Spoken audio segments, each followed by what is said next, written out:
Why do a lot of young girls across Nigeria, Ghana, South Africa, and many other African countries often have their hair shaved in school today? The Yorubas to the Akans to the Zulus, hair in pre-colonial Africa held a lot of value.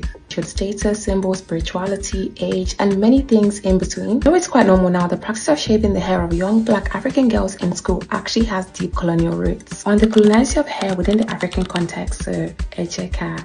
When we talk about the remnants of colonial practice in Africa, this is often missed. Why did we decide to start shaving the hair of young African girls in schools? During the colonial era, Western education was introduced into the systems through missionary schools and government schools as a way of civilizing African students. In their civilizing attempt, grooming codes of conduct were introduced. And these grooming conducts were shaving the heads of young black girls in school. In the European context, short-shaved hair meant hygienic and orderliness, whilst African hairstyles were seen as primitive and unkempt.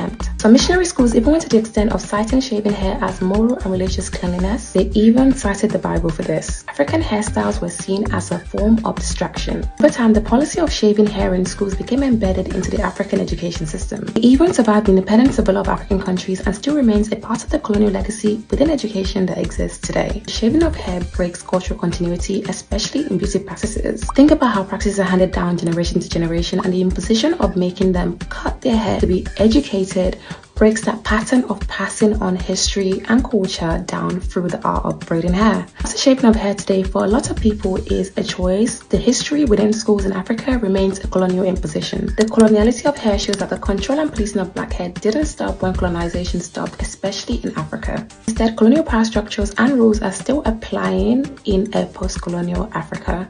And today, these rules still apply with a lot of international schools still imposing hair policies onto black African students whilst allowing their white counterparts to come in school and exist as they are. For me, the solution will always be choice. Choice to pick the hairstyle you want, choice to exist as you choose to be, and choice to show up as you want to be.